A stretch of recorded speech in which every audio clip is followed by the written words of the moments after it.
Everybody, this is Rydo and we're back to another recording of Hearthstone. Today is Monday, October 29th. So, we've got one thing to trade. Let's see, do we want to destroy 25 minions or win a Paladin and Priest? Okay, my guess what we want to do is play Paladin, Paladin, and Paladin. Now, that's going to be slightly problematic because I believe the Paladin deck I have right now is Odd Paladin. Is it not? No, it's Mech Paladin, so that shouldn't be a big deal. This will come back on Wednesday. Nothing new, it seems, as far as anything else. Unless there's something new in this shop. Doesn't seem like it. Okay, well then we'll just play Mech Paladin. Now I'm starting a little bit late today, which is kind of good news because that means I'm awake. Like, there definitely was a chance that I would have been asleep completely. Yesterday, for example, I slept probably between somewhere around 10 in the morning to 9 in the evening. So the reason I'm starting late though is because I was doing the end of the year catch-up video covering games on my wish list, starting with the letter M, and it went pretty long. And to be honest, it went pretty lewd too, because there was a lot of sex games under the M. I don't know really what I'm gonna do with that. I guess I just leave them on the wish list and maybe we filter them down to a lesser amount of a higher quality threshold.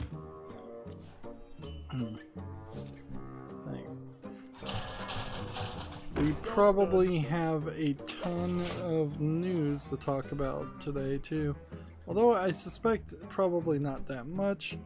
Also, I'm kind of obsessed with Return of Obra Dinn, even though I don't have the game, and so I'm watching other people play it and ruining myself as far as the mystery. Converting stored energy. So yeah, that kind of sucks too.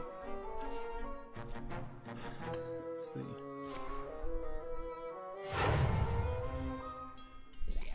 And then you've got a new Borderlands 2 spooky costumes shift code. I don't know why they put the shift code this time in the like why they put it in the picture. Like, that doesn't really matter. The shift codes are usable by as many people as possible. Let me think. Let's see. Do I keep attacking or do I wait? I think I'll wait one turn. Apparently there was some small bug on YouTube. Not a big one this time though, so whatever. We pretty much are gonna just try to burn through the news, but if I have extra news, I think I leave it. I do need to get the daily quest stuff done, however. At least 2 of them done. I don't want to end up playing Hearthstone off screen tomorrow just to get daily quests done. That being said, I'm probably in a pretty good position to get everything done quickly. Let's start with the news. Gamatsu has an article. Soul Calibur 6 DLC character 2B from Nier Automata has been announced. So yeah, if you want to, let's see, actually let's just watch the Japanese announcement since it's silent anyways. Made a 1/1 clone of his own character. Cost 2 or less. So I'm looking at a trailer of Poison Ivy in her leather bikini style outfit with a lot of her behind showing up, and now 2B is appearing and is gonna challenge her.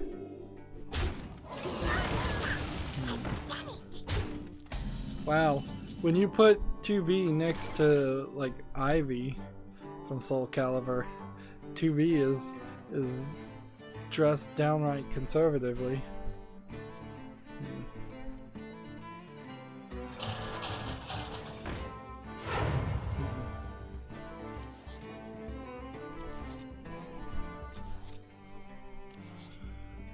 Yeah, it doesn't really seem like there's Converting stored energy. not too much.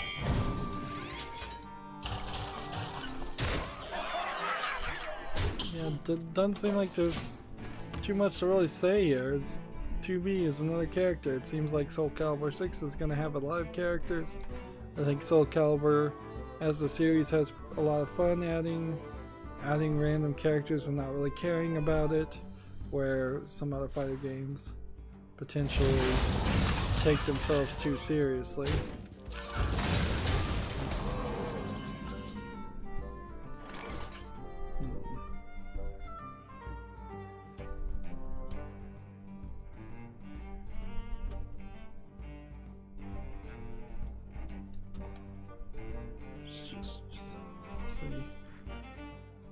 Again, your magic shall this. not save Take The light this. dims, but we fight. The light protects you. Moving on with the next story, TechRaptor has an article. The visual novel Noran Nico, that's Noranneko, is heavily censored on the PlayStation 4, but not on the Switch, the PC, or the Vita. The idea of heavily is a bit of a nebulous term, so let's see if we can maybe get some details. There's like one picture they're showing, it's a lady in the two-piece bikini that is falling off of her, and in the anime lady on the PlayStation 4 has 3 gigantic rays of light over her in that version of the picture that is covering up nearly the entirety of the picture. Like, no joke. It is at least half of the picture is being filtered in this first picture. Second picture is a anime girl changing her pants, taking her pants down, and the censoring is more bars of light covering just everything, about a third of the screen. Next we have a couple girls, anime girls, in the changing scene, and one of the anime girl in the back is grabbing the breast of the girl in the front, and the censored version has so many bars of light covering up everything. It's covering the entire front half of the girl in front's body, with the exception of her face. So it's like she's a decapitated head. It's covering up the vast majority of the girl behind, and it's covering up 2 incidental girls that happen to just be standing in the background. This is ridiculous amounts of censorship that I assume this might be done intentionally by the developer to just say, you know what, this is this is how we're gonna bring this attention to light. In a sense, pun maybe intended there, because I doubt Sony themselves did this level of censorship. They at best, Sony demanded that the game developer did do that level of censorship. Reporting for duty. I heard something that they were talking about this issue on Reddit, and I guess this issue would be banned on Reset Era immediately. It's really crazy after I read that list of games that are forbidden to be talked about whatsoever on Reset Era, and it's just like every single game that would have reasons to be talked about is banned, but all the games that aren't, like all this anime sex games that don't have any reason to be talked about, things that don't have any news around them, they apparently aren't banned, or are just not talked about enough to get the ban. But on Reddit, a slightly better place to have communications, they were talking about how Sony PlayStation moved its main offices to California in 2016. So this may be where the shift began, is if there's a bunch of California people now running PlayStation, it would explain why Sony is treating its own Japanese partners so badly and not understanding the situation like they seem to have understood before.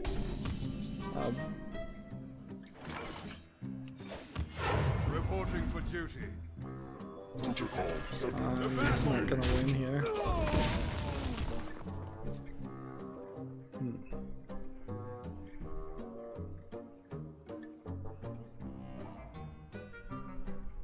Let's see.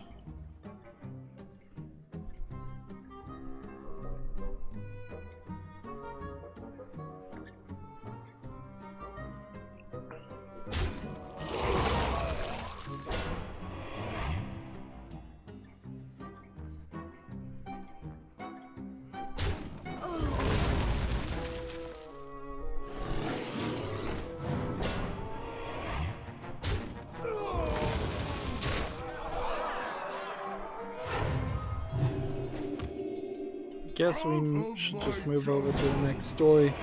I was scrolling down the Twitter feed to see if maybe there was going to be more information to say about that previous story, but I guess not.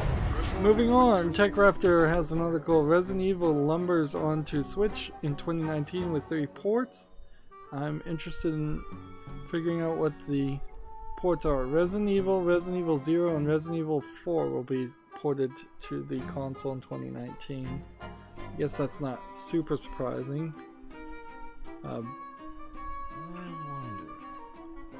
Although, I don't know, I guess that you would push Resident Evil 0 over Resident Evil 5 because you don't want a controversy of Resident Evil 5 again, so you probably never push that. Resident Evil 6 was terrible.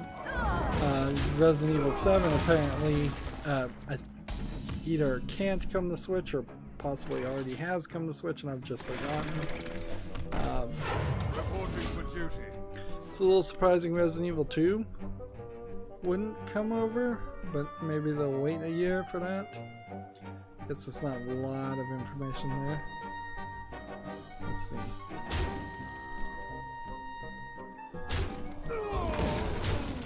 I wish this guy would just hurry up and take his victory.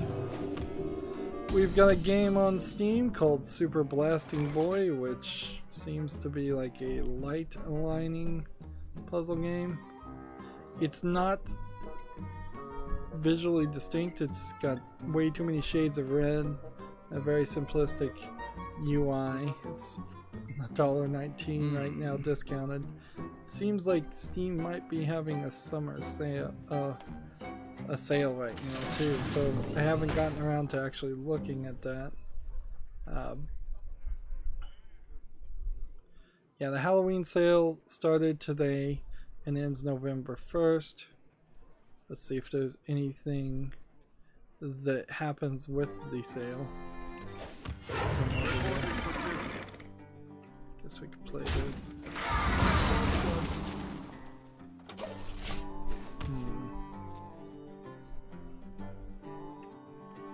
So if the Halloween sale is going on right now, now is the time to gift me games if you want to support my channel, which I could really use the support.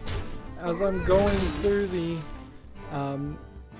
wish list, there's a lot of games that I would like to own and be able to cover at my convenience. Also, a lot of games I'd just like to get off the wish list so that by the time we get at the end of 2019 or 2020, I think probably 2020, I'd like to come back and look at the wish list a second time and realize that there's a lot less games there, or a lot different games.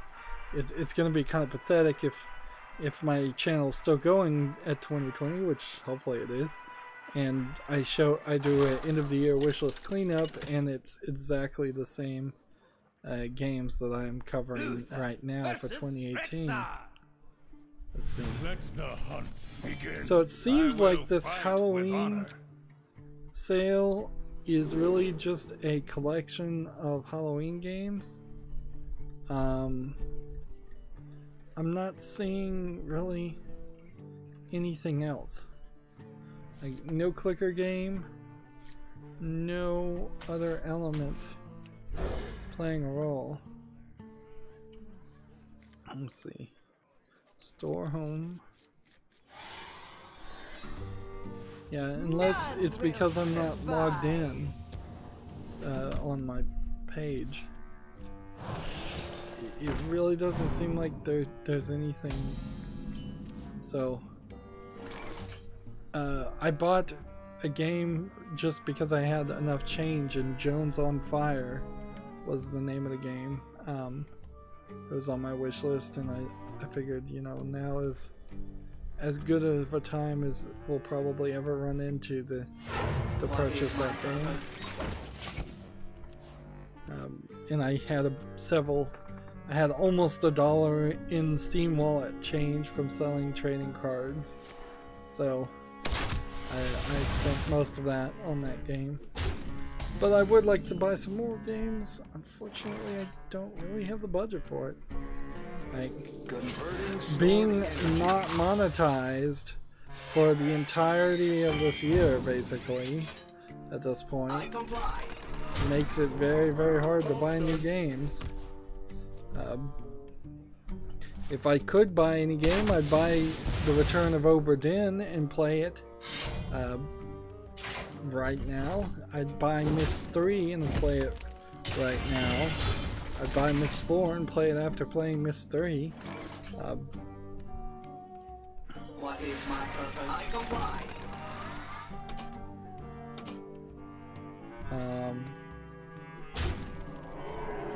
Game is moving slow.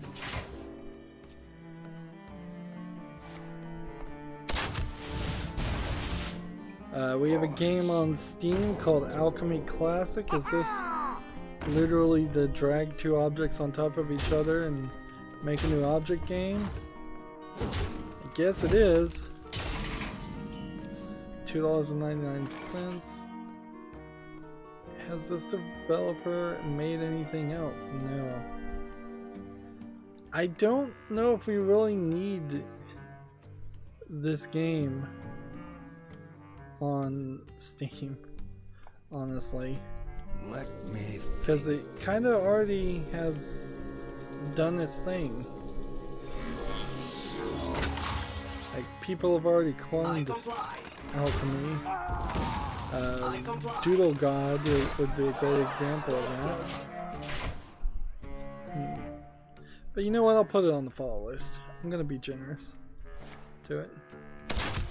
Next, we have a game on Steam called Puzzles for Smart Birds, which clearly is a low effort game for $1.33 discounted. Don't really have to think too hard to remove that one from the list. To not put that one on the follow list.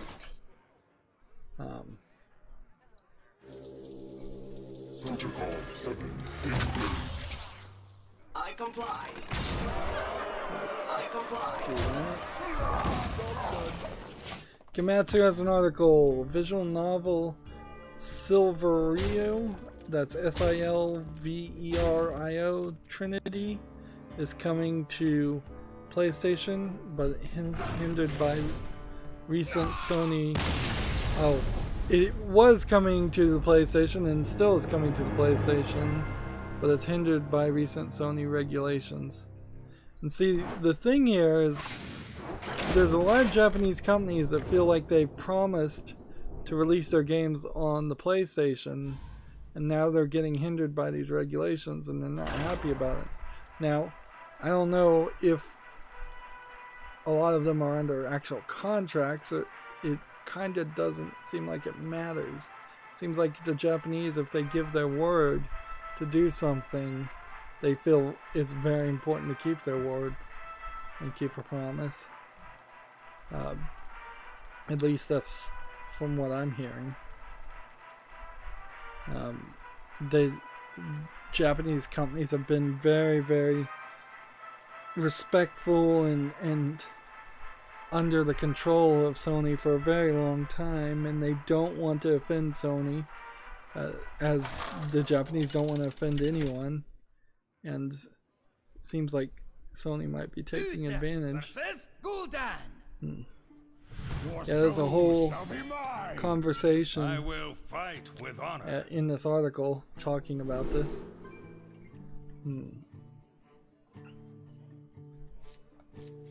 It's like it really does feel like it's coming out of nowhere.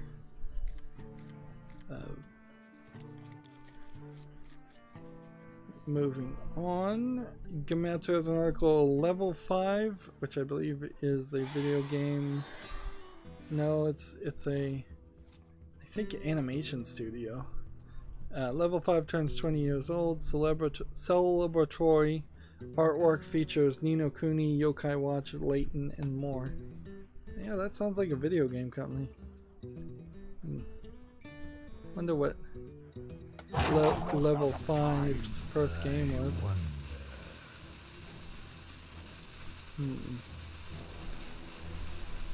It was an active third-party developer creating titles such as Dark Cloud, Rogue Galaxy, Jeanne d'Arc, and White Knight Chronicles for Sony Interactive Entertainment, and 2 mainline Dragon Quest games for Square Enix.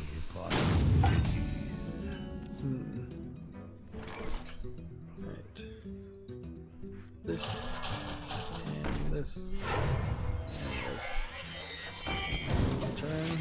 Almost out of time. SNK Heroines Tag Team Frenzy has announced another DLC character named Miss X, which is apparently a gender-bent version of a character I would guess is Mr. X. Or maybe some other character that I don't recognize him, so I wouldn't have a clue who it's supposed to be. But it's another guy that's now a girl. Almost out of time. I saw some more gameplay of someone playing SNK Heroines Tag Team Frenzy, and apparently the it was Jesse Cox and his friends playing it, and apparently they had a lot more fun with it than they thought they were going to. Reporting for duty. Job's done. Almost out of time. Your opponent left. Well, that's an easy victory, certainly. Maybe we can get back up to rank 18. So we need to play more Paladin cards and need to play more even cost cards. Next game we have on Steam is called Holy Sheet, which has got to be a troll game. Now that I say it out loud. It's 8% off for $2.75. It's part of a 90 game bundle for $12.14. Wow. Clearly a troll game. I will fight with honor. Let's see.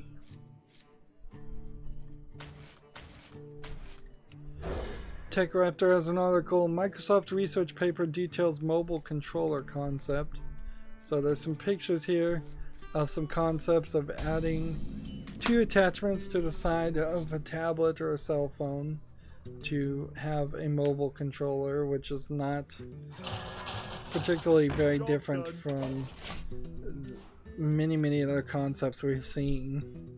It doesn't seem like they're really changing anything in the experience of, or really adding anything at all either.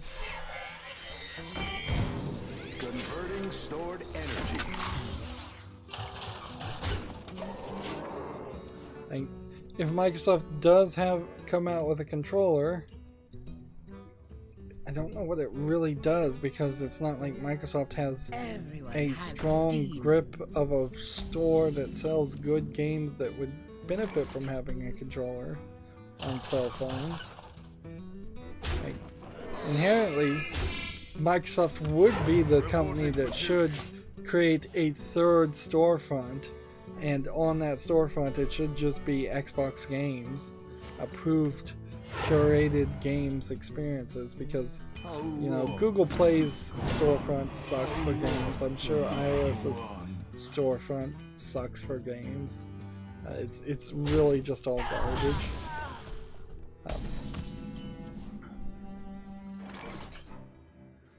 Let's see.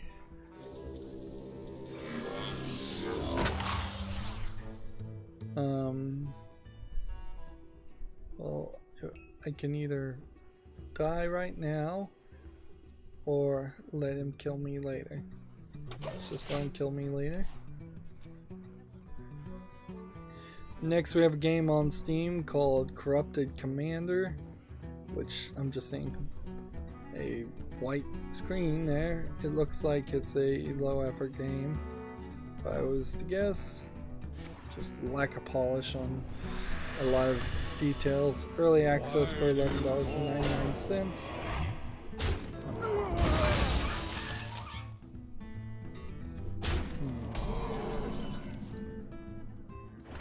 One of my fans, Travis, said he might come on later today, but I wouldn't be surprised if he missed it, just because of my random crazy time that I'm releasing videos these days.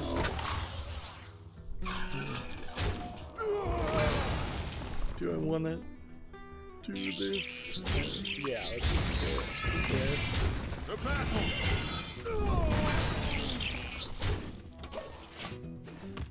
TechRaptor has an article. Update: longtime Xseed producers Tom Lipschultz and Brittany Avery depart. Xseed Games / Marvelous USA, in the which is the new. I didn't know they were the same company.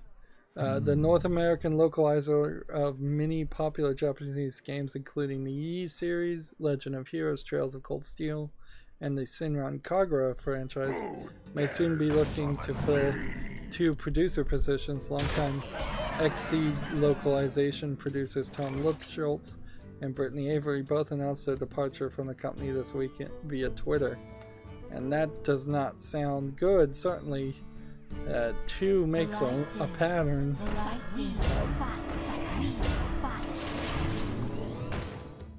Let's get this.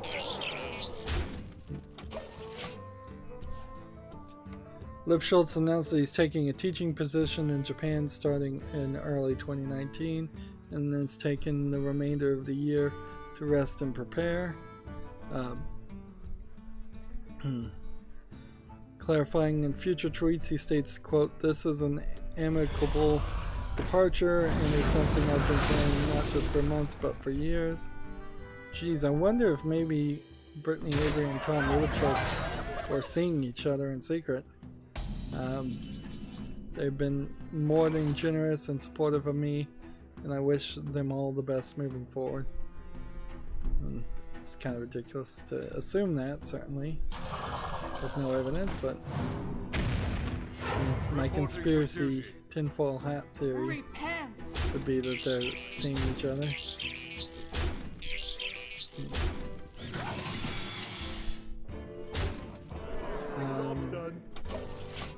Let's see. He has been with the company since 2010 and is extremely enthusiastic about returning to Japan after a long time. Why do you go?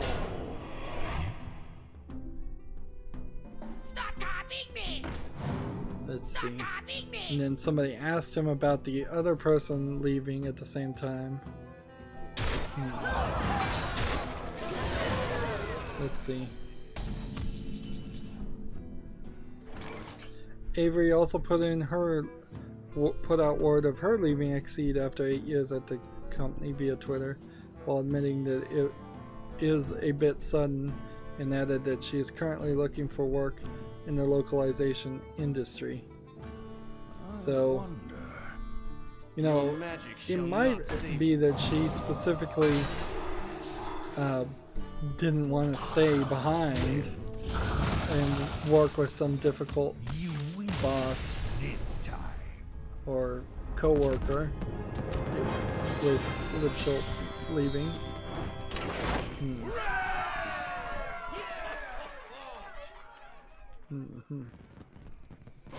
So what's the update on this story?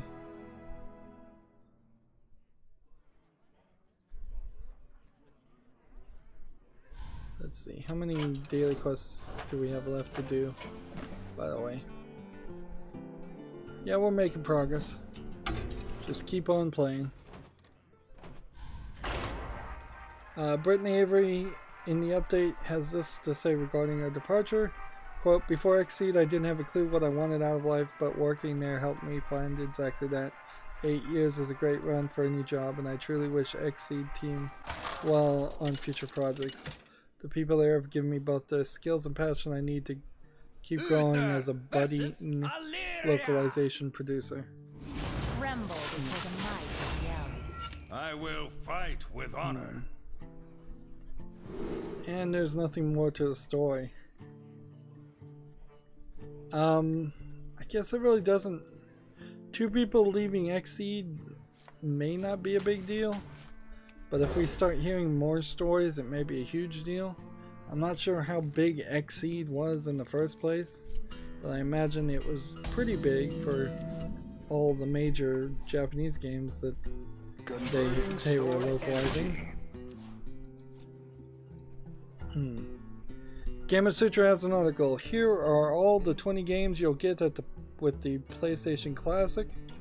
The list here is Cool Borders 2, Destruction Derby, Final Fantasy VII, Grand Theft Auto, Intelligence Cube, Jumping Flash, Metal Gear Solid, Mr. Driller, Oddworld Abe's Odyssey, Rayman, Resident Evil Director's Cut, Revelations Persona, Ridge Racer Type 4, Super Puzzle Fighter 2, Siphon Filter, Tekken 3, Tom Clancy's Rainbow Six, Twisted Metal, Wild Arms, and Battle Arena Toshinden.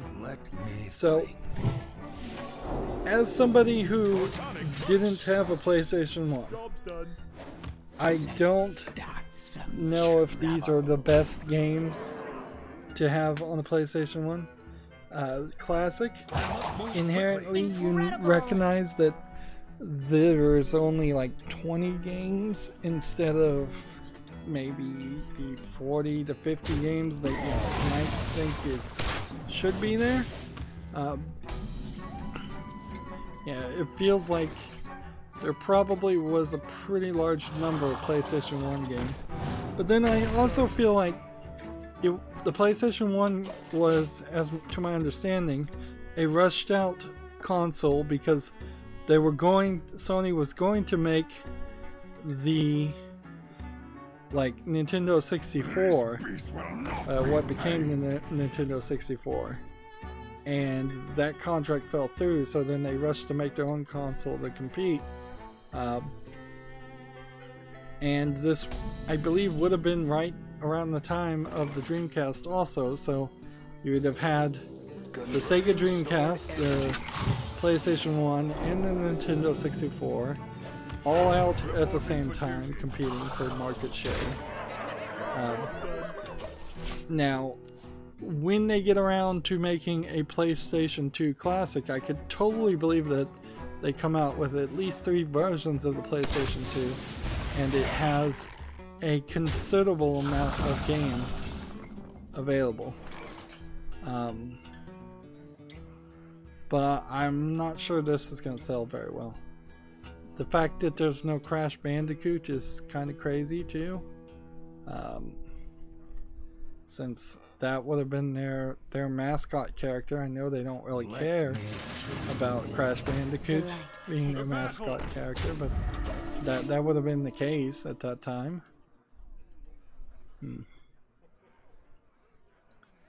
Let's see. Gamatsu has another article. First-person survival horror game Made of Skur, S-K-E-R, has been announced for the PS4, Xbox One, Switch, and PC.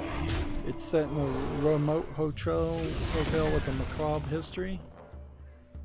Let's see. It will launch Q3 2019. Let's see if we have a trailer here we can watch. Kind of running out of steam and oxygen, in all honesty. Just take a breath. I fight. The battle. Then drink some water.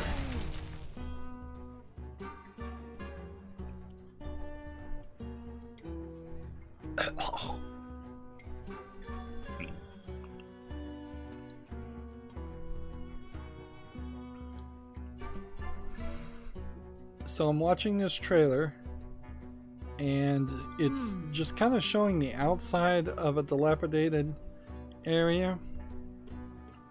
And there's like a dog that tried to go into a house, and the door slammed on the dog. And now we're in the house, and we're seeing the house jump between like a horrific scene version of the house and a regular abandoned version of the house.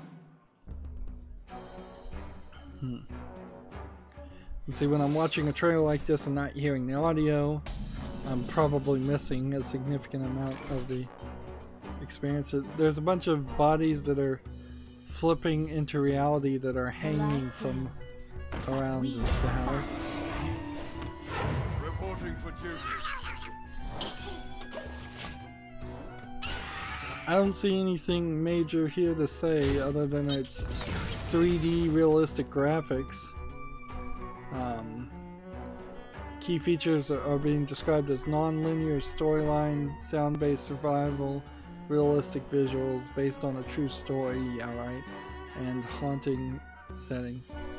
I don't know if this is video game release relative or not, but one of the Japanese princesses decided to marry a commoner and gave up her title to marry this commoner. But I think she was not very close to the line of succession, honestly. And she might very well. She's marrying like a business magnate, shipping magnate, who very well might make more money or have more power than what she had. Protects me. Reporting for duty. The battle. Repent. Moving on, Gamatsu has an article. God Eater 3 launches February 8th, 2019 in the Americas and Europe. So we now have a actual release date. Theoretically, this should be the last time we hear anything from Gamatsu about God Eater 3, I suspect heavily though that won't be the case. What to do? Because they'll find something to announce, some new bit of information to say. Moving on, Gamatsu has an article, The Coma 2 announced. It's due out 2019. Your magic shall It's not a survival horror adventure game. Guess we can watch this teaser. I'm not sure if the Coma 1 is on Steam or not. Once I get to the tease in the wishlist recap, I'll probably know pretty fast. And boy, am I not looking forward to covering the games starting with the letter T, because there's going to be so many of them. Job's done. So many.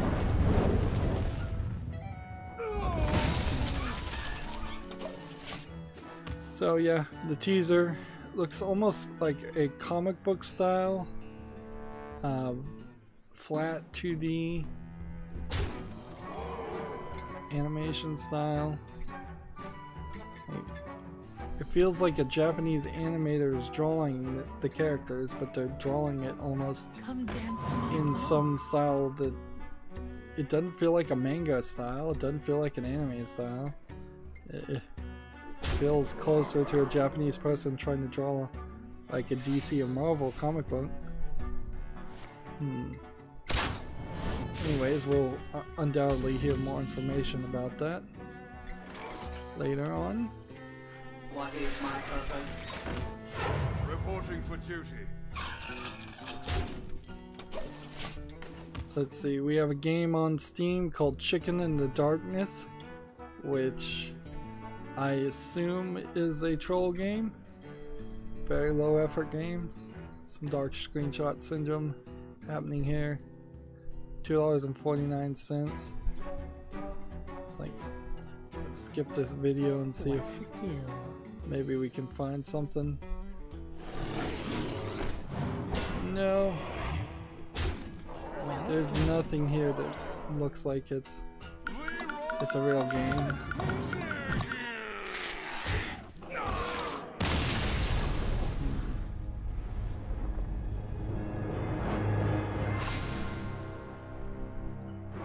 Have we played enough cards to get 2 of these done? No, we haven't. Let's see. Next game we have on Steam is called Citrelli, which is a, let's see, I don't know what kind of arcade game this is supposed to be. It looks like the one that I never remember the name of, which there are several games I never remember the name of.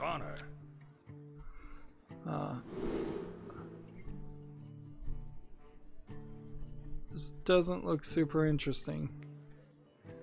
And I've recognized this plug-in digital publisher now as a publisher that publishes like mediocre games.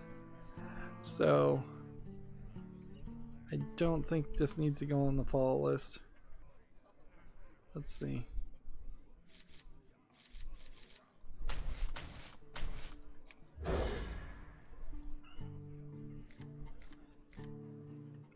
Yeah, Plugin Digital has actually quite a few positive games. Quite a lot of positive games.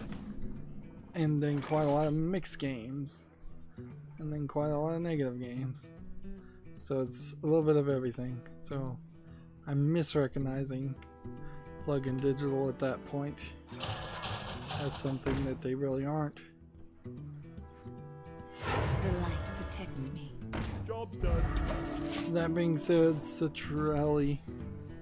I don't even know how they want you to pronounce that. Doesn't look very good. So I'm not putting it on the follow list.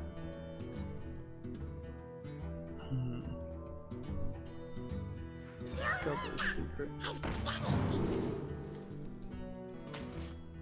I fight. Job's done. GameIndustry.biz has an article. Games deals in 2018 worth a record 25 billion, but quote could signal the top of the market. IPO market falls 90%, but games investment reaches unprecedented levels according to DigiCapital.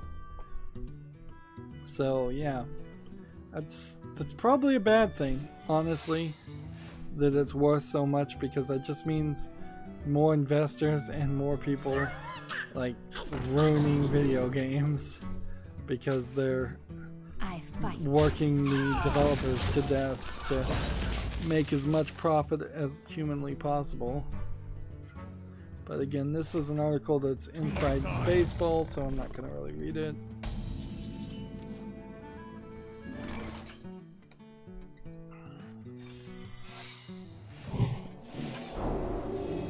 What is my purpose? TechRaptor has an article. Video game releases for November 2018. Quiet Man, Loud Nukes. So the Quiet Man comes out November 1st. Taiko no Toshijin Drum and Fun comes out November 2nd. Football Manager 2019. Lego Harry Potter comes out for the Switch and Xbox One. The Harry Potter Collection. Let me just skip through a lot of these because a lot of these are redundant. There's a game called Deracin, D-E-R-A-C-I-N, is coming out for PlayStation VR.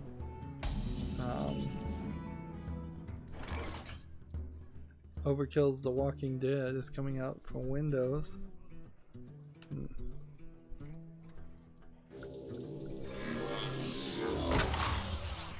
I comply. You should have played this. Job done. Ooh, Leisure Suit Larry comes out November 7th. Leisure Suit Larry, Wet Dreams Don't Dry. Is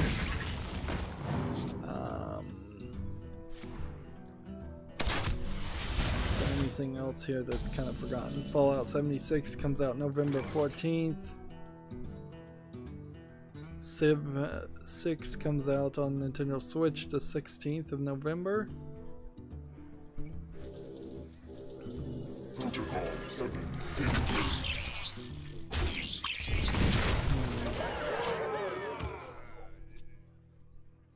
Artifact comes out November 20th. Battlefield 5 comes out November 20th, apparently. Darksiders 3 comes out November 27th.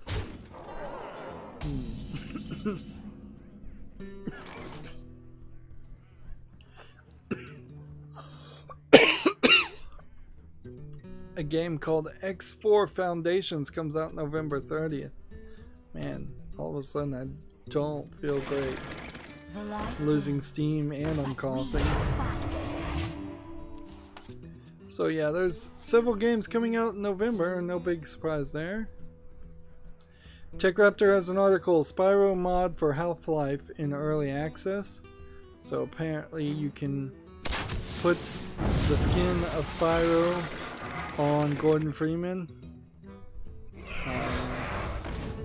Not sure it really does much other than that though.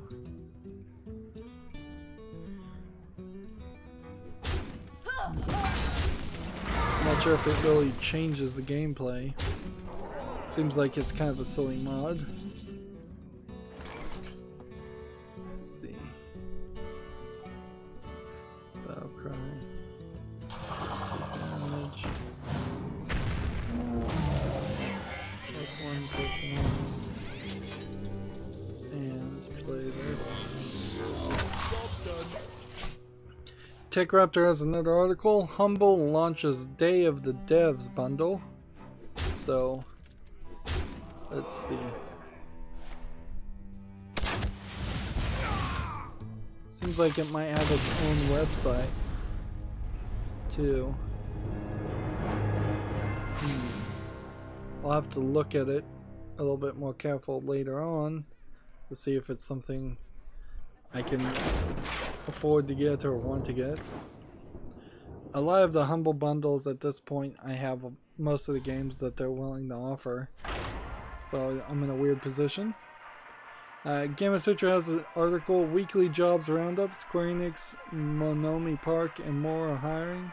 So if you want to be an experienced game designer in Tokyo, Japan for Square Enix, there's a job. If you want to be a 3D environment artist for Monomi Park in San Mateo, California, there's a job. If you want to be a multiplayer programmer for Deep Silver Volition in Champaign, Illinois, there's a job. And if you want to be a lead UI VR developer for Plastic Wax in Sydney, New South Wales, Australia, there's a job. Let's get through all of that as quickly as possible. GameIndustry.biz has an article, the NBA superstar Michael Jordan leads $26 million investment into Axiomatic Games, AXIOMATIC, Axiomatic Games. Jordan invests in parent company of third most valuable esports organization, Team Liquid. Okay, well, I have heard of Team Liquid, certainly. So it becomes a slight question about whether he's just throwing money around, or is Michael Jordan actually a good investor, making a good investment this time. I guess maybe only time will tell.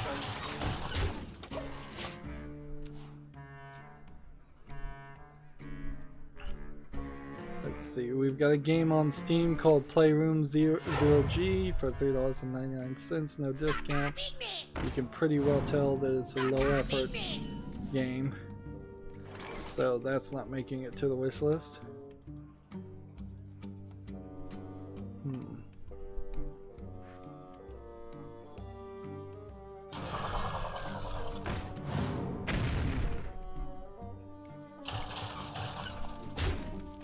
I comply. Let's keep on playing. We've got a somewhat interesting looking game here called Backgammon Chess and Checkers. It's slightly questionable whether this is a good VR game or if this is just an asset flip trying to be kind of cutesy and make it look like it's a better game than it really is. And it's $7.49 right now. It's in a bundle. It doesn't seem that you can play it on the desktop screen using a mouse or use VR. I guess I'll put this on the follow list and see what people review it, because this might be a really good backgammon chess checkers style game for me to play, which is certainly a type of game that I'm going through a lot of different potential options to purchase on the wish list.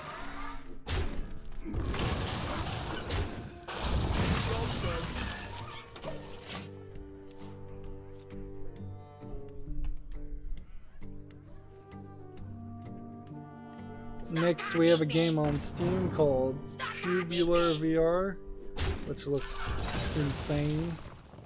And it's VR only, it's $10.04. I'm not being very generous today, but I think I can pretty much guess that this is not a good game. I think I have enough experience at this point to realize that. The light dims, but we fight. Die, mage.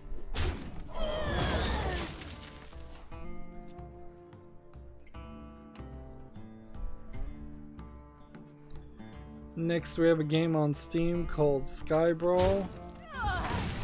Seems like it might be a VR game again. Doesn't look amazingly good.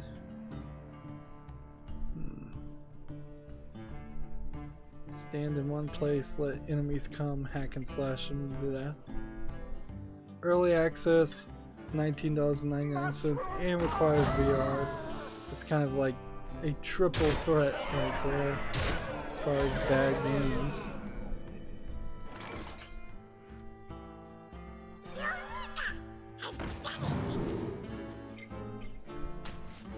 Let's play this. Do this. Do this. Reporting for duty.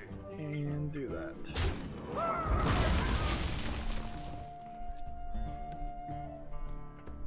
Gambit Sutra has an article. The Library of Congress just made game preservation a little bit easier. As I understand it, without rereading this article, it is now okay for preservation purposes to crack DRM, which basically means that that people who can prove themselves 100% to work for a library and preserve video games and software can crack DRM. But I think it's still pretty much very much illegal, or at least dangerous, to crack DRM if you're just a regular Joe who's trying to do it to, say, back up your own game.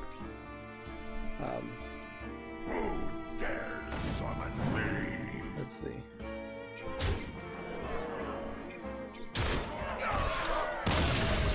Yeah, it's quote, any quote eligible library, archive, or museum.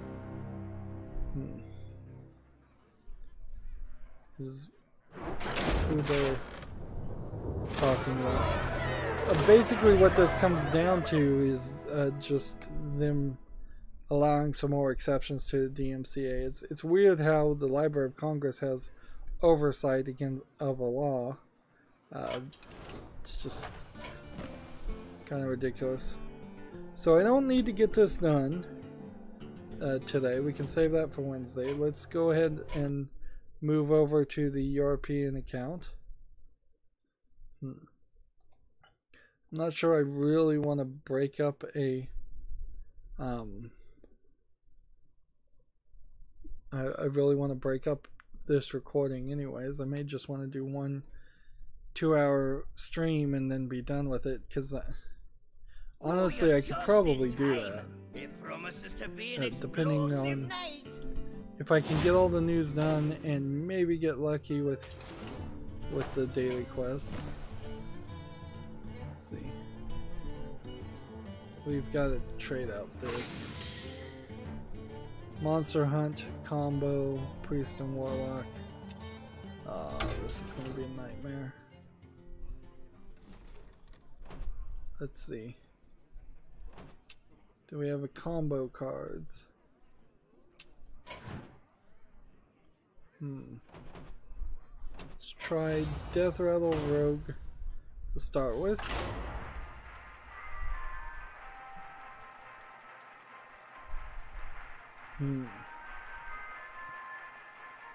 Now, GameIndustry.biz, at least for me, doesn't load a lot of images. So, this article, they have the dark, ironic, surreal games of Central and Eastern Europe.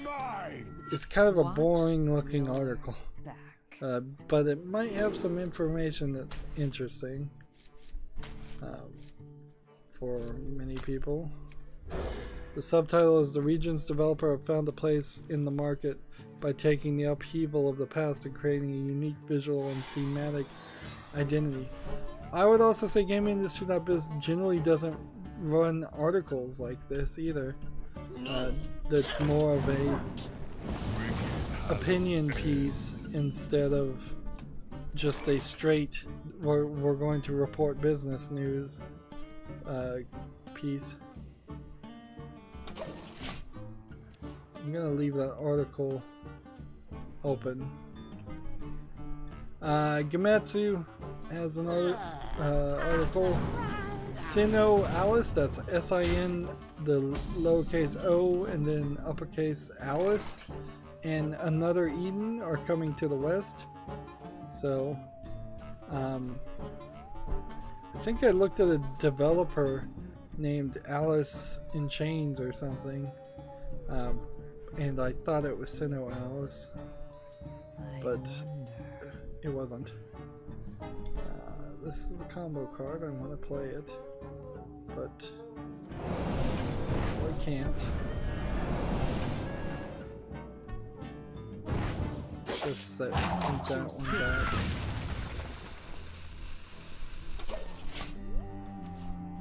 So, 2 smartphone games are coming to Americas and Europe. That's not North America and Europe. That's not super interesting. The names are the most interesting parts of this story. But apparently, Sinnoh Alice and Another Eden, even though they sound familiar, are just cell phone games.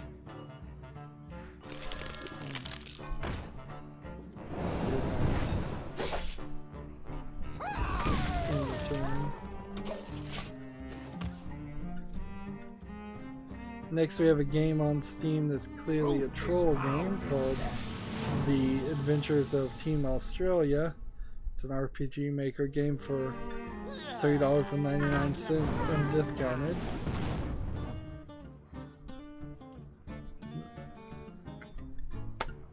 Now,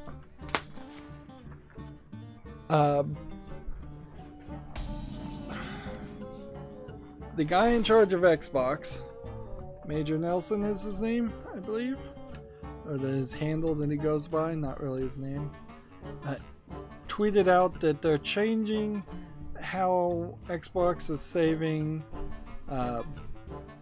Xbox Live is saving game clips, and they're going to delete everything that doesn't have any views, and they're going to, going forward, delete everything that sits for 30 days and doesn't have any views. So basically it would be almost like the equivalent if YouTube said they were going to delete every video that doesn't have any views, which would be a nightmare for my channel. I'd probably lose 4 of the 6,000 game videos. There's some more instructions too. Honestly, I'm not sure how many game clips there are. You can upload your Xbox Live game clips to OneDrive or Google Drive, or you can record directly, captures directly to an external media on your console. So there's a lot of different things that can be done. This and let's see this. Do that. Do that.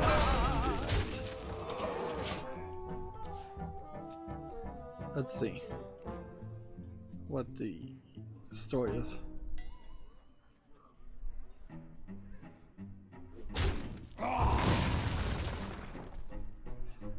The entire tweet from Major Nelson is new changes to captures parentheses game DVR means twice the storage space for all.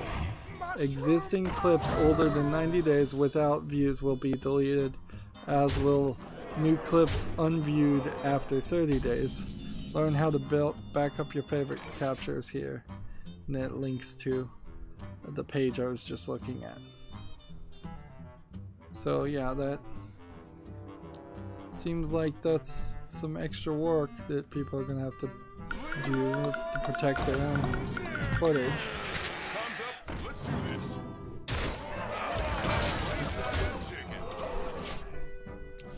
Gamasutra has an article, Edge Case Games ends development of the free-to-play game Fractured Space. Lemon Lover is on the chat. Hey Lemon Lover, he says it's been too long. It has been.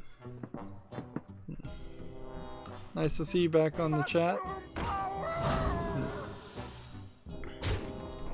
It seems like a lot of people got busy with getting back to school and stuff like that, if I was to guess. Whether you're a parent taking your kids to school or you're a student going to school yourself. Or maybe people got busy in general. YouTube's rolled out this new thing called Premieres, and apparently people hate it. So I was gonna think about doing it for the beginning of the next month's content, or maybe not even then, but do it for, say, December's content. And I'm still kind of thinking about doing it, but I've heard some really nasty stories of, because of the way Premieres works, it makes it look like there's a video you can watch on your subscriptions feed, and I've noticed this too. And people are super upset when they think they can watch a video and they can't, so they're downvoting the video like crazy.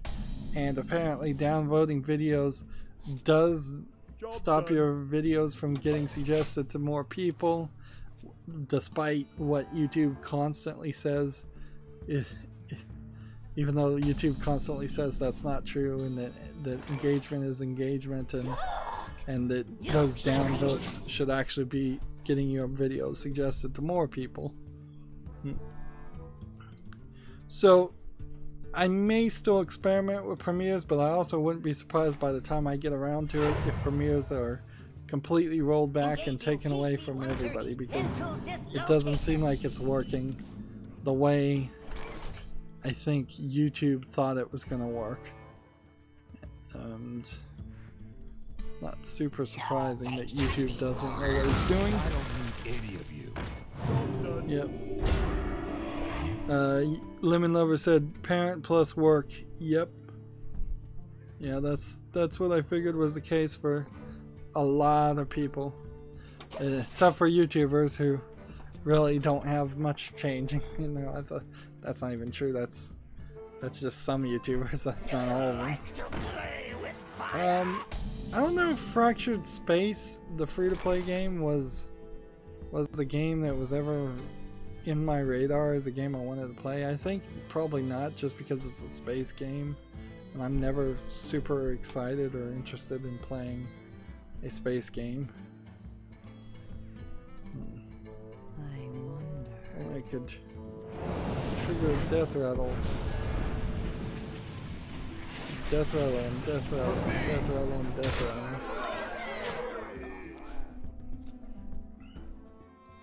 We've got a game on Steam called Newfound Courage, which looks like it's a adventure simulation game according to the tags.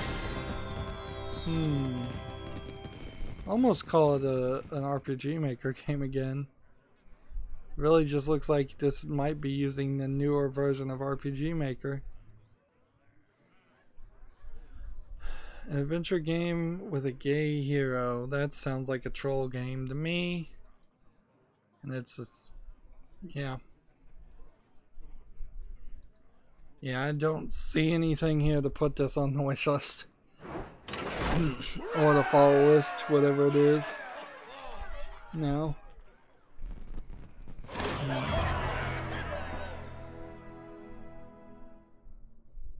So we got a couple more combo cards we need to play.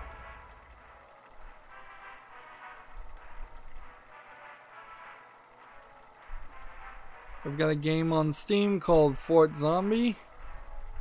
Action RPG.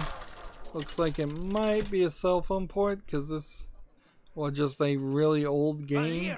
Versus Jaina. You asked. Says it came out Watch your 9 years ago.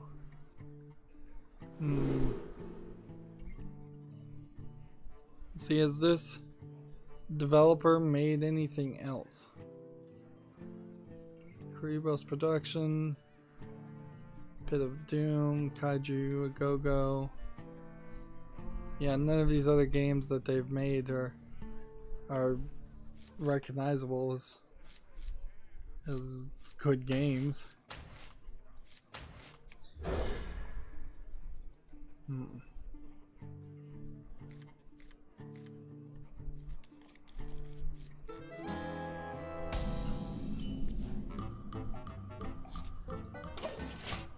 So we've got another game on Steam called Atomic Rancher. It's an early access RPG. Looks like an RPG Maker game again. And not a lot of games today, which is good because I'm going to burn through them all. Early access to $9.99, no discount. See, I don't really want to bend over backwards and look at this developer and see if maybe they've made some other games, which they haven't in this case. I just want to close these tabs and move forward. Here we go. I'm kind of losing my voice. I've been talking too much, and because of the end of the year round wrap-up videos I've been recording, I talked so much yesterday my teeth hurt. Although maybe that wasn't actually yesterday, but the day before yesterday, because I slept all yesterday for the most part. Here we go. And the days are blending together suddenly too. PC Gamer has an article, the best Steam Halloween sales deals. Is a list of games we'd recommend picking up cheap during the Steam's 2018 Halloween sale. I'm questioning whether anything actually is worth picking up during this sale, because I think the fall sale is probably going to have the exact same sales, if not better ones. But also, I guess it's possible that the games that go on sale now will not be on sale for the rest of the year. It's possible. I must have clicked on a link from somebody else to get to a PC Gamer article. Let's see. So, they have a section called Games That Have Never Been Cheaper on Steam, and it's Divinity Origin Sin 2 Definitive Edition, Warhammer, Vermintide 2, Killing Floor 2. I'm not sure if I really want to bother to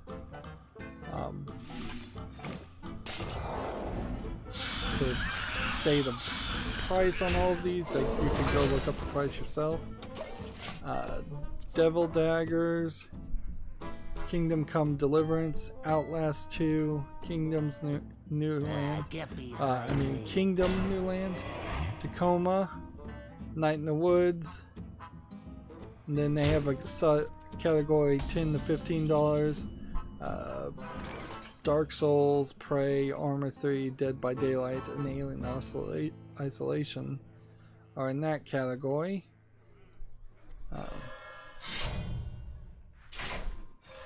This guy's toast. They have a category that is under $10.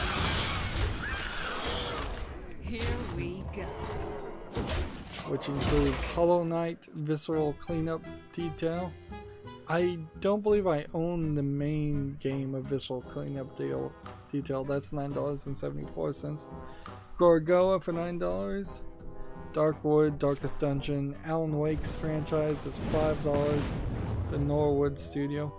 If you're getting both Alan Wake games for $5, that's a pretty good deal. The Norwood Suite is $5. Regency Solitaire is $3.39.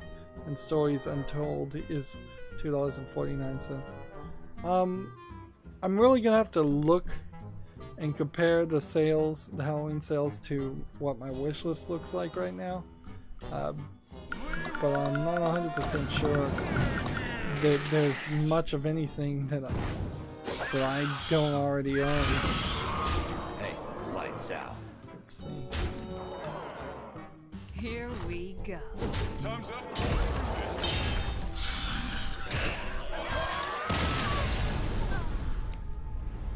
Gamasutra has an article, SAG-AFTRA, that's the Screen Actors Guild. Not sure what AFTRA stands for. Is it Actors Fellowship Trade Rights Association or something, I would guess. Anyway, SAG-AFTRA's new agreement opens the door for small budget and indie games. Let's see.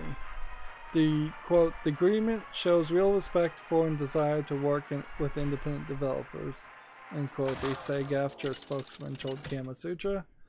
Our members are continuing to find meaningful and creative projects to work on where they are partnering with devs in character development and nuanced performances, which isn't always available when working on AAA titles. So the thing here is the problem with SAG-AFTRA, members in SAG-AFTRA, was that there was a lot of fear that they couldn't work with these small indie developers because the small indie developers felt they couldn't follow the SAG-AFTRA rules and make it basically a union job. I guess by relaxing the rules, the SAG-AFTRA is both helping everybody continue to work and eliminating that potential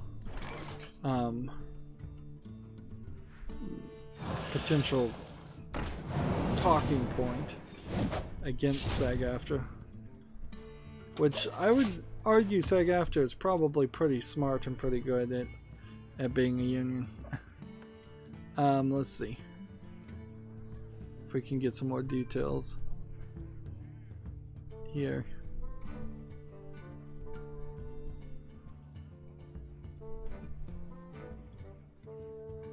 I'm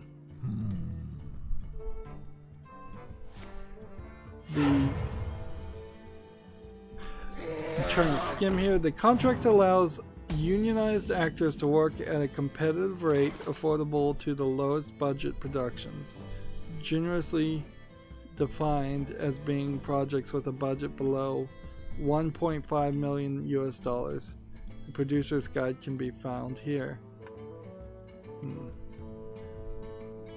Let's see. This and this and attack. Job's done. Under these new rates, a union actor can be hired for $825.50 to give a 4-hour voice session or 8-hour motion capture session. Interesting that you either do 4 hours of voice or double that as far as motion capture. I would think it would be the other way around. It would be 8 hours of voice acting and or 4 hours of moving around. But maybe for voice actors, the using your voice is more strenuous. I don't know. Alternately, the pay schedule allows for a 2-hour session for $412.75, which is a notable change from the standard agreement and its 4-hour minimum. This was implemented as a way of accommodating the small size and scope of indie games. You know, seriously, I feel like I could probably hire somebody from SAG-AFTRA. I mean, certainly you're not gonna just be able to give them $5 and say this one line, but if you really are being serious in making a video game, paying somebody $412 to be a voice actor is not bad. Now, $412.75 for 2 hours of work is kind of an insanely high amount of money, certainly. Like, I would love to be paid $412 an hour, but I'm assuming voice actors don't work that often, and there's reason for that. In addition to these rates, a 15.5% contribution to the After Health and Retirement Fund is required. This guarantees the guaranteed contribution illustrates why such an agreement might be attractive to actors, ensuring every hour of their work contributes to both their health care and pension. Which it probably is a smarter idea for somebody besides your boss to be in charge of your pension and your health care. Here we go.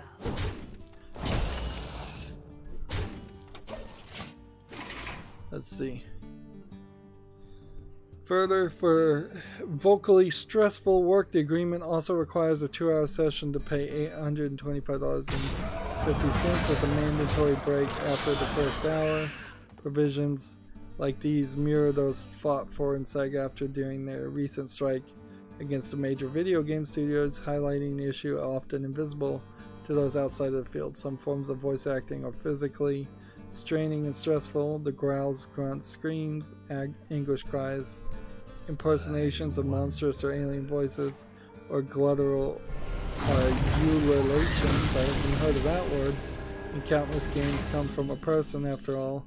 Many striking actors argue that the working conditions should reflect that.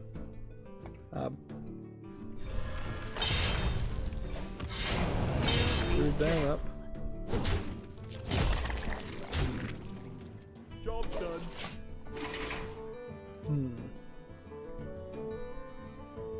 Let's see.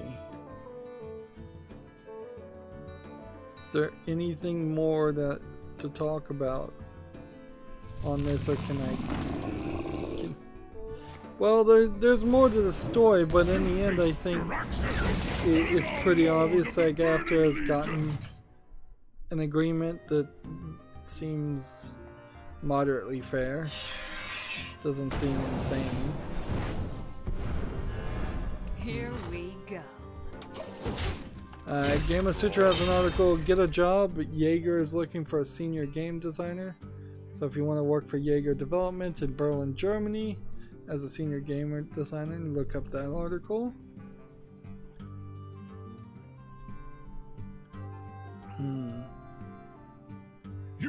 We've got a game on Steam called the Hong Kong Massacre. It looks like it's a top-down twin-stick shooter. It looks pretty busy. I probably should put this on my follow list just in case it's really good, but in all honesty, I don't think I want to play any top-down twin-stick shooter games. They all seem very similar. But I could see it, at the very least, this game being interesting to people, whereas a lot of the ones I see are totally not.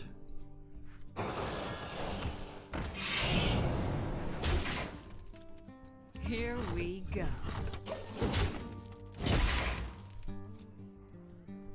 Game Sutra has an article, a peek at Nintendo's early Wii remote prototype for the GameCube.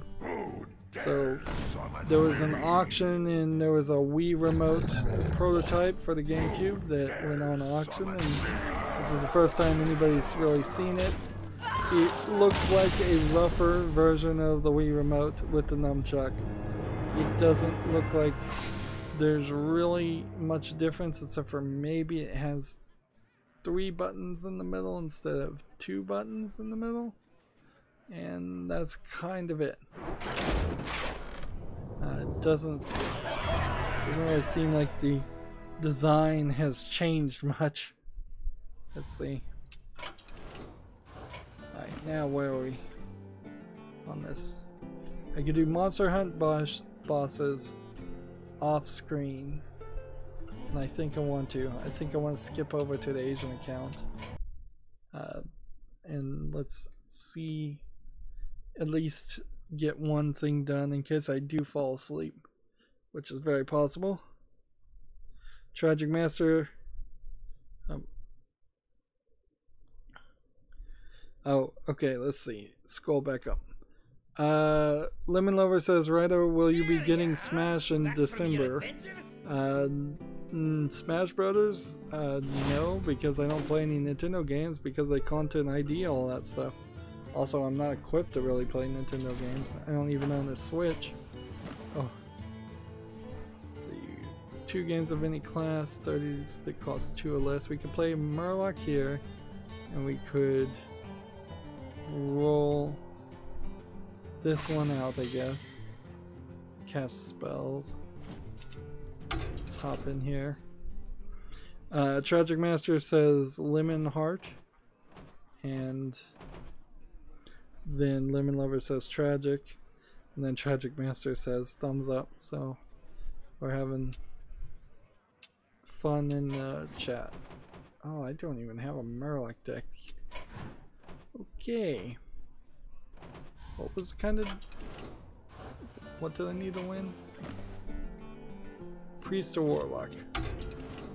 Let's try Zoo Warlock. That sometimes wins.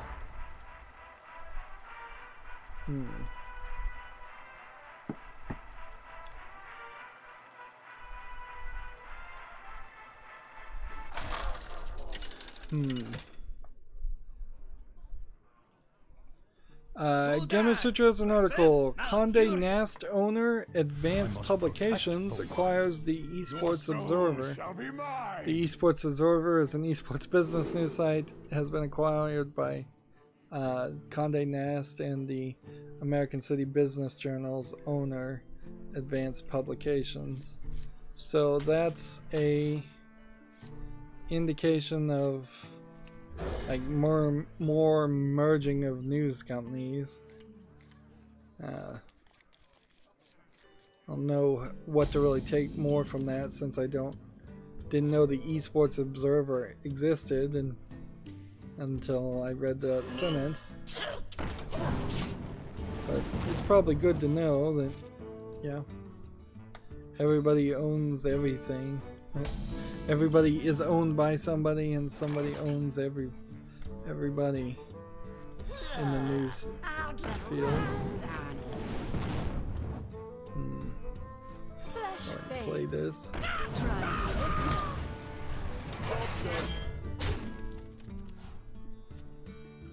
Next, we have a game on Steam called Joe's Wrath, which looks like a low-effort kind of troll game, platformer. Doesn't look very good. It's $2.99, no discount.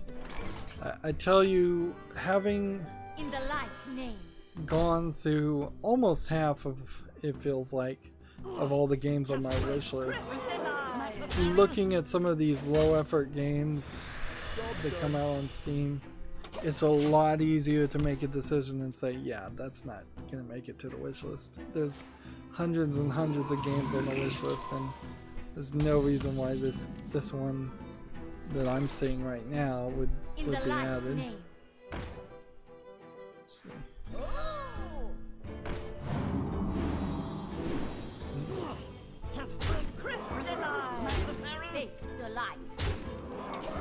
Let's see. We have a game on Steam called Creatura, which seems like it's a fish tank simulator. Pretty badly designed though. Maybe it's a cell phone port.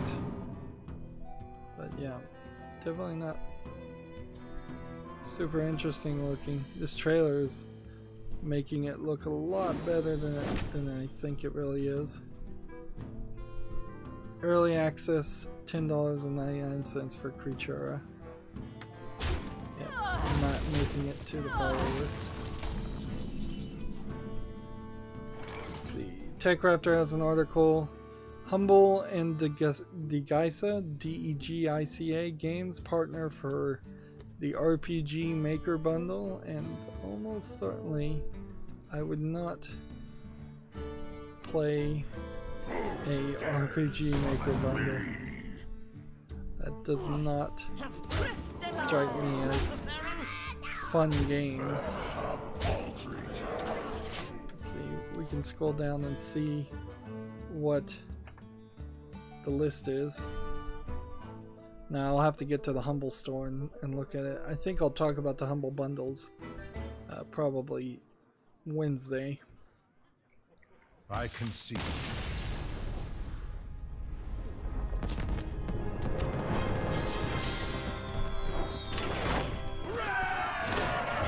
that's one part down. And play minions that cost 2 or less. What was the other thing? Cast a bunch of spells. Guess we could try the Freeze Mage? No, we could play the Spell Hunter and cast a bunch of spells that way. Actually, since there's nothing but spells in that deck. Spells and weapons.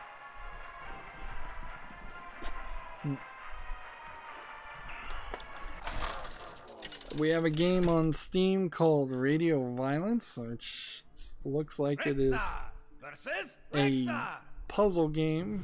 Let the hunt begin. It looks like it might be good, so I'll put it on the follow list just because I don't want to have to look at it anymore and think about it, which is super generous, certainly.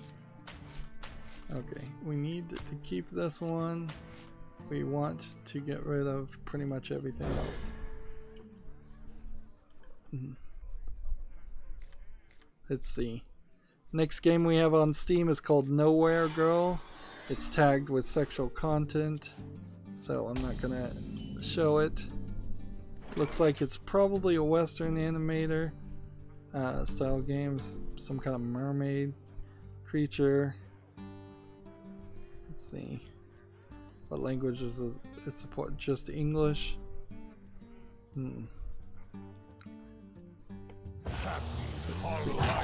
Quickly. We've got both of these. That's exactly what we want. Let's play this first and do this. Job done.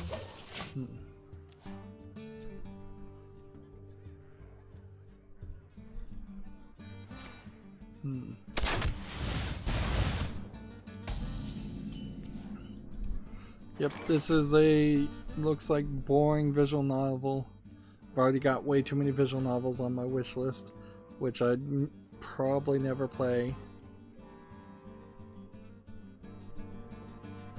Let's see, do we attack this way?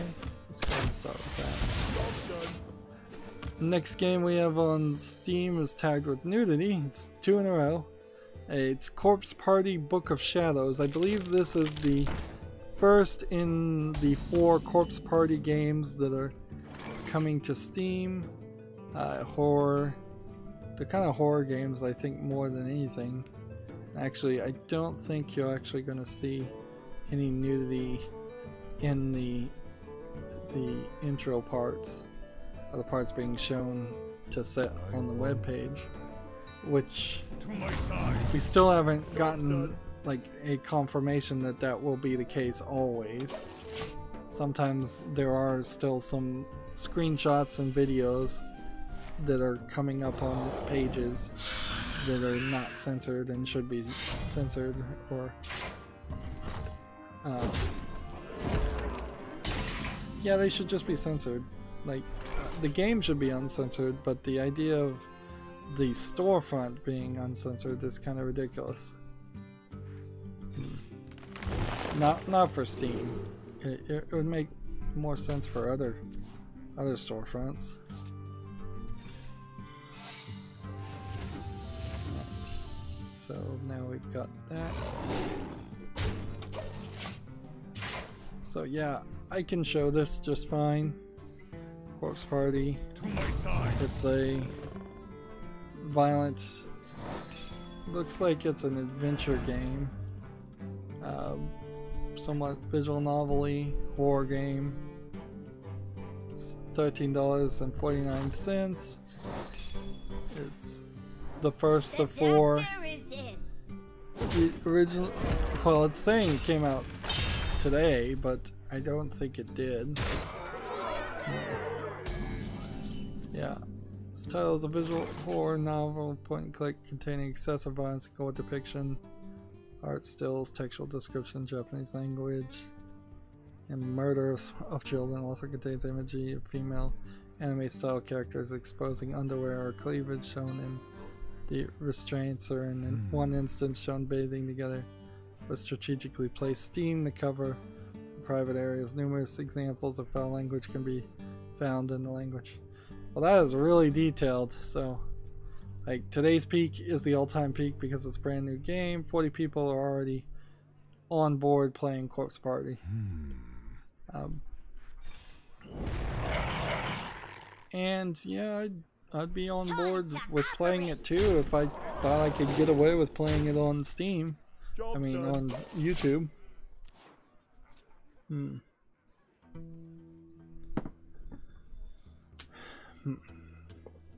So yeah, that one will go to the follow list, I suppose. Next we have a game on Steam that's called Earth Dies Screaming, which looks like it's a simplistic game, just kind of pixely, black and white. Not saying anything here that looks good. It's 99 cents. I just conceded. We're getting a win streak bonus, which is nice. I'm almost done for the day. Just hop back in with another game.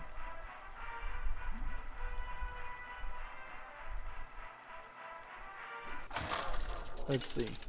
We have a game on Steam called Dead Climb. It almost looks good as an idea. Like a climbing adventure games. Let the hunt begin. It's Fat Dog Games, the publisher, I think it is. This doesn't look terrible. It's $3.34. Let's see. And no, it's not the developer. I think it is. Most of their games are mixed reviewed. I guess we could double check and see if this developer has developed anything amazingly good. No, they haven't. So I'll put Dead Climb. I'll put Dead Climb on the follow list, and we'll see if perhaps it's really good. But I honestly don't think it's a wise move to potentially have every single tiny little game that might be a hidden gem on the follow list, because then the follow list is just going to be so big when we come back at the end of 2019 and look at it. It'll just be hours and hours and hours again of looking at all these games, and the vast majority of them turning into disappointments, even more than what the end of the year process is going to be like this year, because there's a lot of hand-picked, actually good games worth talking about.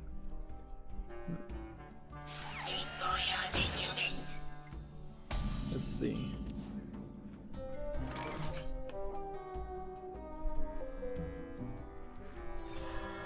Let's go play this.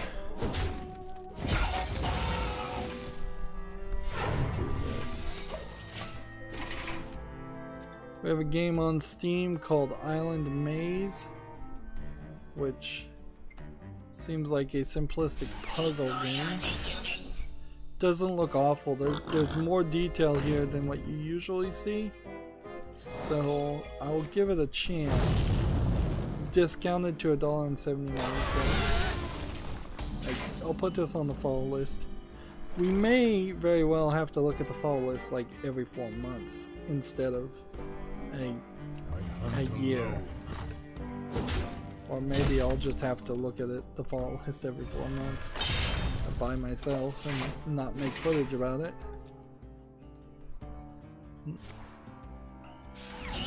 Gematsu has an article, Twin Mirror Paris Games Week 2018 trailer. So there's this game called Twin Mirror. It's episodic. The first episode, Lost on Arrival, is due for the PS4, Xbox One, and PC in early 2019. Twin Mirror, I believe, might be the Twin Peaks inspired game. at least the most recent Twin Peaks inspired game.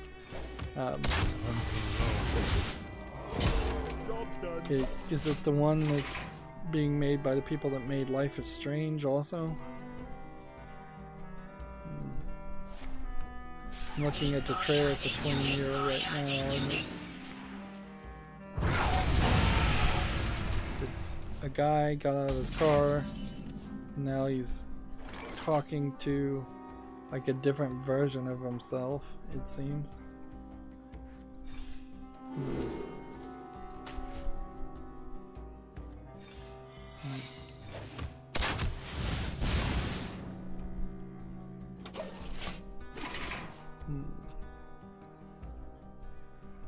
Mind if I roll need?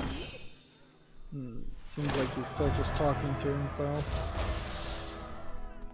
As far as this trailer, I'm skipping ahead in this trailer. We hunger for vengeance.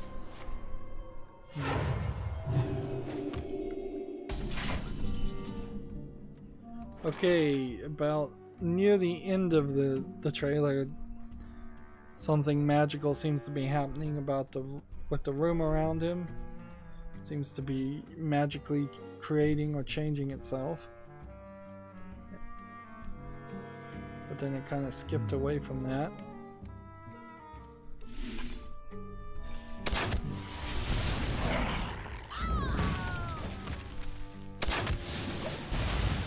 So yeah, I still don't have a clue what Twin Mirror is. And I imagine that's the whole idea of these trailers / teasers. Let's see. Lemon Lover says, about to leave work, out for the night. Have a good one, guys, and I'll tune in Wednesday. Thanks for popping in, Lemon Lover. Maybe I'll manage to stream a little bit earlier Wednesday, hopefully. Tragic Master says, have a good one, Lemon. Keep on being citrus.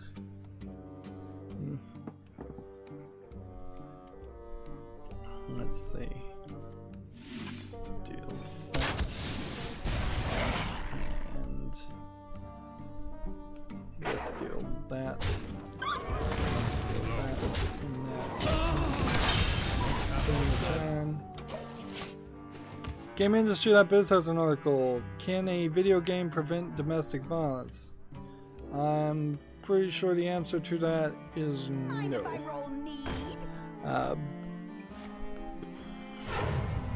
Not really.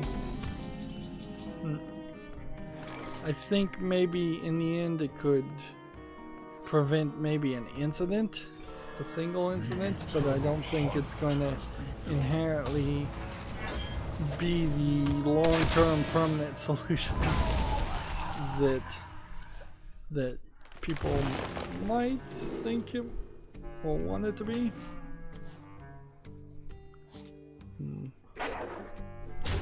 The subtitle on this article is, we speak to Professor Adele Jones on her ongoing work to tackle abuse and the attitudes that lead to it. This is probably not an article I want to read, so I'm going to try and read it anyways. I don't want to shut myself off into an echo chamber.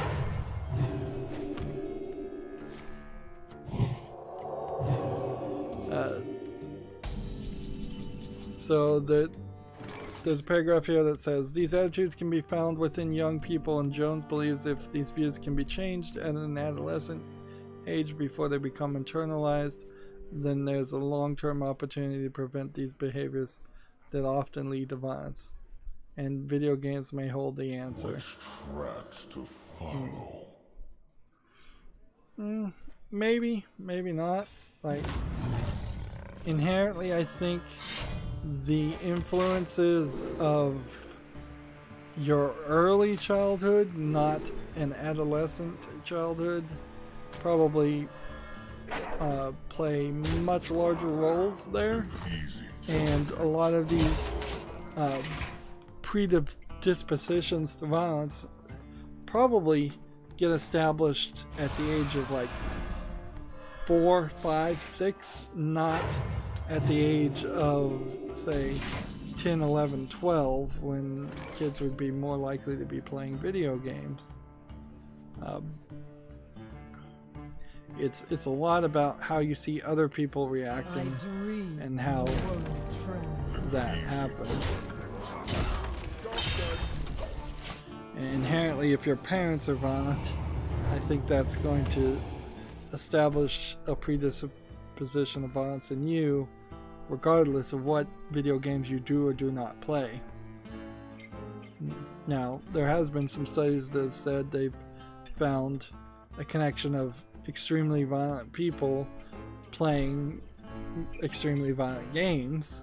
So there is some lure there, or perhaps some self-treatment there. But then most really violent terrorists basically don't play video games much at all or at all, regardless of what the news says every single time.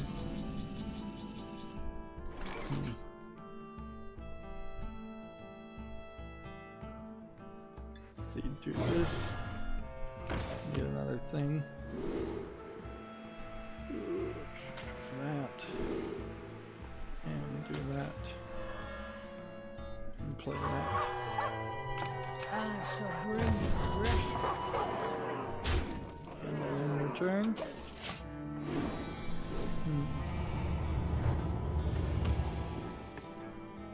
My Nightbot on my chat is actually working for once. Let's see.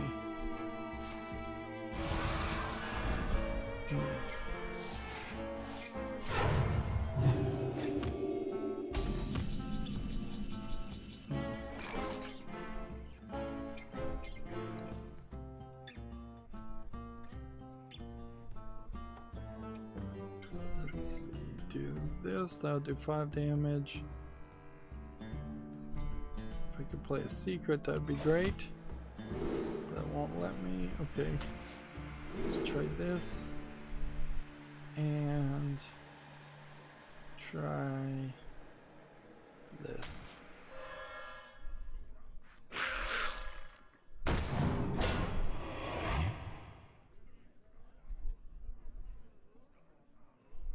Okay. In the turn.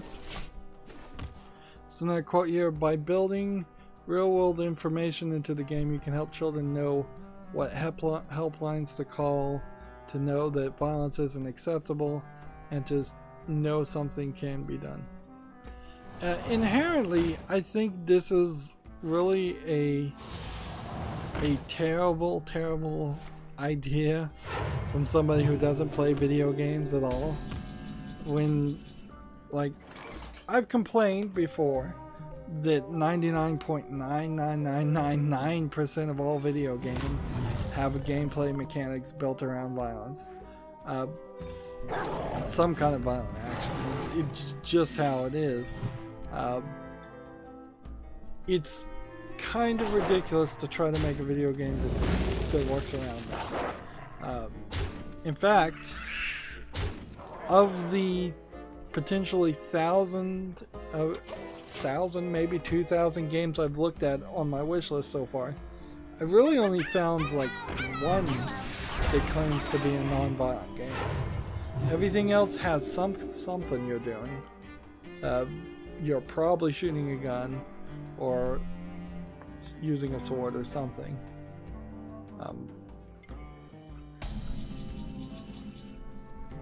So yeah, this really feels like a study that's being run by somebody who didn't understand what video games are, or do any kind of research, or do anything that would have felt like the right move in the first place, the right first move to make. And Leanna K recently had one of her live streams, and I listened to her. I don't always agree with her, but she specifically talked about how a lot of these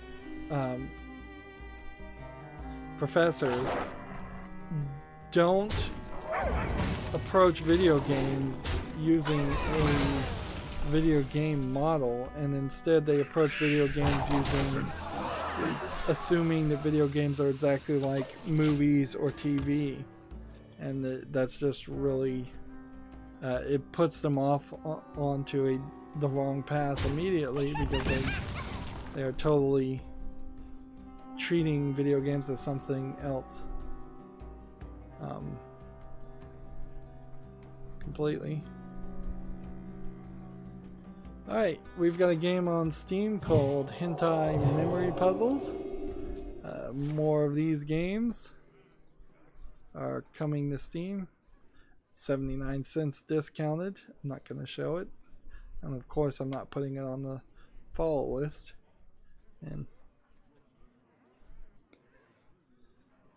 And this will probably be our last game. We have a game on Steam called Battle for Corson.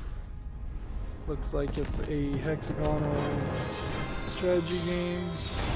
It's probably not deserving to stay on the follow list, but I'll leave it there just because I don't want to have to think about it. Got a victory star there. Win streak bonus. Oh, I need to cast 6 more spells. We'll play one more game.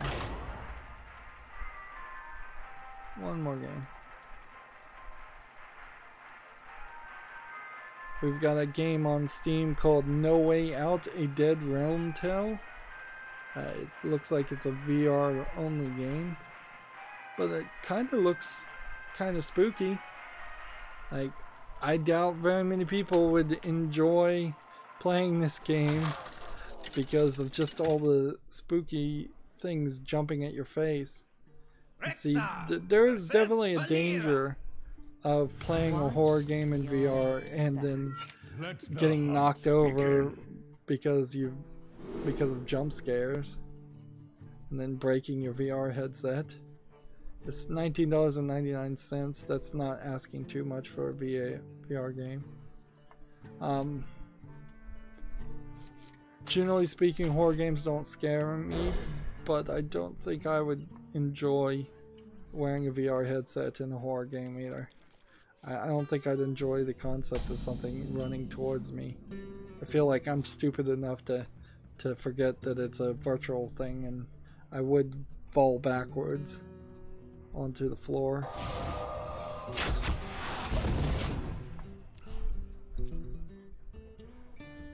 Let's see. We have a game on Steam called Moloch Zero, which seems to be a low effort game designed to be, says it's a simulation for an interviewer. See, this almost feels like this might be a game that has hidden game features inside of it. It's free to play, but I don't have time for it, so I'm not gonna put it on a wish list or anything like that, or install it. Probably is just a low effort game. But what's its binned if it's a low effort game? There's no achievements. Doesn't look like there's any microtransactions. The only thing I could think is maybe they're giving out one free game hoping people will review it positively, so then they can have a better name as a developer, so then they can sell a secondary game. I hunt alone.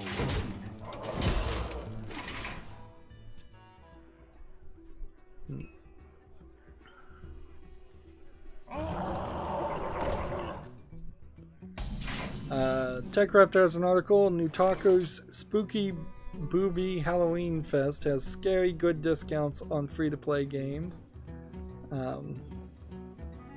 So, yeah, I don't know if I'm still debating whether it's worth the effort to cover Nutaku games or news about them.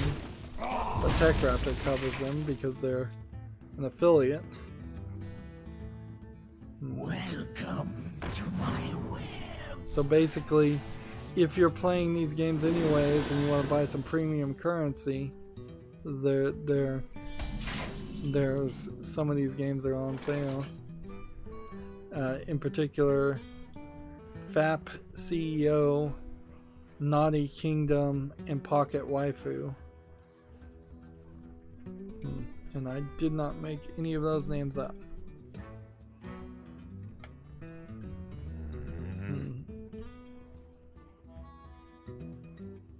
Let's see. Deal this. And might as well. Hunt alone. Nope, I'm gonna end the turn. Gematsu has another cool Night Trap 25th anniversary coming to the PS Vita. So is Double Switch, both on Friday, November 2nd. No, actually, Double Switch is coming to PS4 on November 2nd. I don't know how many people have a Vita still, though. So that doesn't... Probably not useful information for many people.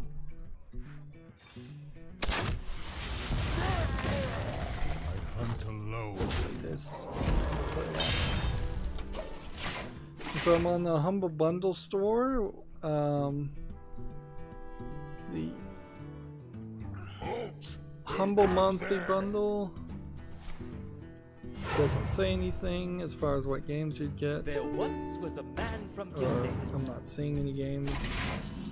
Let's see, the Day of the Devs bundle. Let's see what this is. If you pay $1, you'll get a Steam key to Full Throttle Remaster and Burly Men of the Sea. I own Full Throttle Remaster, I don't own Burly Men of the Sea. So if nobody wants that and they want to give me that Steam code through Twitter direct message, that would be amazingly cool.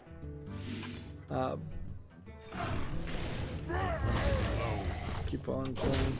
Oh, I could have used my hero ability. If you pay more than the average, which is right now $6.30, you'll get Rhyme, Hotline Miami 2 Wrong Number, and Ukulele. And if you pay $12 or more, you'll get Minute and Hyperlight Drifter and a Day of the Devs VIP ticket, which I imagine most people won't use. There's also a WB Classics bundle that has some games. Probably you really have to look at it. If you pay more than $1, you get Scribblenauts Unlimited, Middle Earth, Shadow of Mordor, Game of the Year Edition, Batman Arkham Origins, and if you pay more than the average, which is $4.14, you'll get Bastion, Mad Max, and Injustice God Among Us, and a 10% discount on the purchase of Lego The Incredibles, which probably doesn't even include the DLC. If you pay $12 or more, you get Batman Arkham Knight and Batman Arkham Knight Season Pass.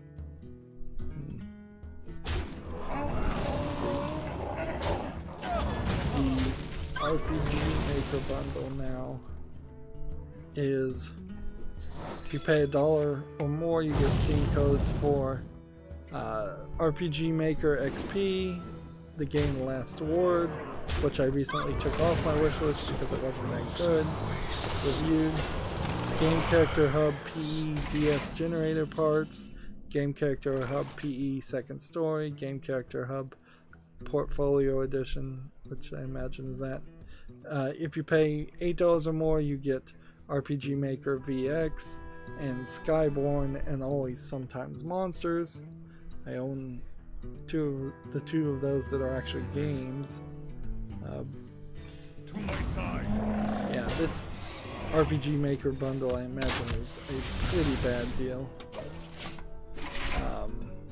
If you pay $15 or more, you get RPG Maker VX Ace, Echoes of Etheria, Pole Echoes, RPG Maker VX Ace Fantasy Hero Character Pack, RPG Maker VX Ace Ancient Dungeons Base Pack, RPG Maker VX Ace futuristic tiles resource pack. Man, I did not realize they just nickel and dime you with RPG Maker elements. RPG Maker VX Ace Seraph Circle Monsters pack. VX Ace Fantastic Buildings Medieval. VX Ace Horror City. And VX Ace Animations Collections Quintessence. And if you pay $50 or more, you'll get Visual Novel Maker plus Live 2D. And honestly, I think Live 2D, particularly the new version Live 2D Euphoria, sounds interesting, but this is $50 or more we're talking about, and I don't know how Live 2D really works with that. We also get RPG Maker MV, RPG Maker MV Matto, RPG Maker MV Second, RPG Maker MV Gene, RPG Maker MV Future Stream Pack, or Steam Pack, I can't read it, MV Kaguramomo Fantasy Background Music, MV Urban Slow Piano Volume 1, MV M-Drive 16-bit Music Pack, MV Hiroki Kido Music Pack, MV Dungeon Music Pack, MV Light Novel Standard Music, MV Fantasy Hero Character Pack, MV FSM Town of Beginnings Tiles, MV Samurai Japan Castle Tiles, MV Katuro Hibaki Lords of Darkness, MV Fantastic Buildings Medieval, MV Pop Horror City, and MV Animations Collections 1 Quintessence. Sounds like some of those are the same thing twice. No, it's the same thing but for a different version. So that's just a horrible deal, because worst of all, anybody that buys that Humble Bundle for RPG Maker is going to have so much assets that they can make horrible RPG Maker games with, that they'll make at least 5 different games in 5 different genres to drive people crazy. Well, I think on my Asian account, well, no, this is the Asian account. I think on the European account,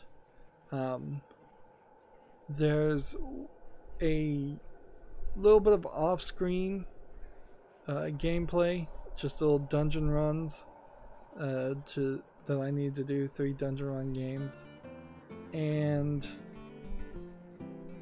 that's, I think, kind of all I need to do.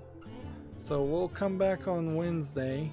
I'm scrolling down just quickly through my wish list and Twitter feed. Not my wish list, just the Twitter feed. And doing all this 2018 year in review wrap-up videos has caused me to sit upright in my chair a lot more than I would prefer to, and so now it has become a literal pain in the butt. Anyways, that's gonna be it for this recording. As always, I ask you to like, share, subscribe. Wait, somebody said something on the chat? Let's see, good games, and thanks for the info plus entertainment. Thanks, Tragic Master. Anyways, I was wrapping up. Like, share, subscribe, comment, and watch every second of my videos. If you want a friend or follow me on any social media sites, there's a whole bunch of links down below in the description box. Thank you for watching. Have a good evening.